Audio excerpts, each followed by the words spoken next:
Hello बच्चों, let's read the question. The question says phenomena of interference, diffraction and the polarization are explained by wave theory of light, particle theory of light, Newton's corpuscular theory, Einstein's mass energy relation.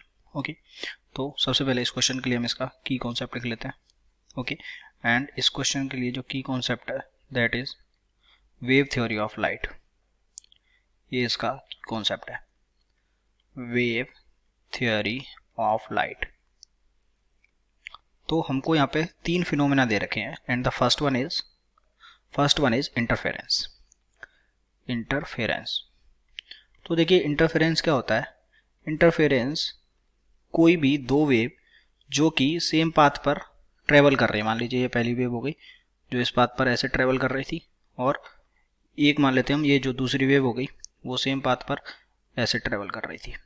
Okay, ये हमारे पास दो wave हो गई. तो इन दोनों का जो net effect होगा उसी को हम क्या बोलेंगे, उसी को हम बोलेंगे इंटरफेरेंस. यानी कि अब जो नेट इफेक्ट होगा वो इसका एप्टीट्यूड थोड़ा कम हो जाएगा और इस तरीके से एक नई बने बनेगी. तो इसी जो फिनोमेना होता है इसी को क्या बोलते हैं, इंटरफेरेंस. तो इसमें क्या अज्यूम किया गया है कि जो लाइट होती है वो एक वेव की तरह होती है. तो ये इंटरफेरेंस वेव थ्योरी से एक्सप्लेन होता है. दूसरा अगर हम बात करें डिफ्रैक्शन. Okay, diffraction. तो डिफ्रैक्शन में क्या होता है कि जब कोई वेव ऑफ लाइट किसी एक मीडियम से दूसरे मीडियम में जाती है. ओके, इसको हम पहले रे ऑफ लाइट द्वारा समझते हैं, लेकिन एक्चुअल में होता क्या है कि जब कोई एक रे ऑफ लाइट आती है ना, तो ये रे ऑफ लाइट किसकी फॉर्म में होती है, वेव फ्रंट की फॉर्म में होती है. ओके, तो लेट अस से ये एक वेव फ्रंट रहा, और ये जब दूसरे मीडियम में जाती है तो ये मान लीजिए इस तरीके से निकल गई, तो ये भी एक वेव फ्रंट की फॉर्म में ही जाएगी.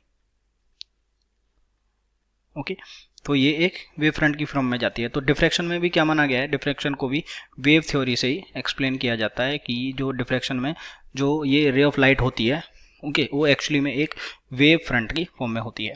तीसरा अगर हम बात करें पोलराइजेशन, तो पोलराइजेशन क्या होता है, ये एक प्रॉपर्टी ऑफ लाइट है जिसमें इसमें ये क्या है, प्रॉपर्टी ऑफ लाइट है जिसमें जो वेव है वो क्या करती है, एक पर्टिकुलर डायरेक्शन में ट्रेवल करती है. मान लीजिए ये कोई वेव है जो कि जिसके पार्टिकल सारी डायरेक्शन में वाइब्रेट कर रहे हैं.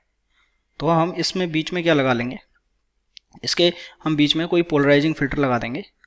तो इससे क्या हो गया, इससे क्या होगा कि ये जो रे ऑफ लाइट है, ये जो वेव है, ये क्या करेगी, एक पर्टिकुलर डायरेक्शन में ही इसके पार्टिकल वाइब्रेशन करेंगे. तो ये वेव है जो वो कुछ इस तरीके की हो जाती है. तो इसी को हम क्या बोलते हैं, ये क्या था, ये जो हमारी थी ये अनपोलराइज्ड लाइट थी, अनपोलराइज्ड लाइट. और ये कैसी हो गई, ये हो गई polarised light. Okay, polarised light. तो अनपोलराइज्ड थे, पोलराइज्ड हो गया, इसी प्रोसेस को क्या बोलते हैं, पोलराइजेशन. तो ये भी किससे एक्सप्लेन होता है, वेव थ्योरी से.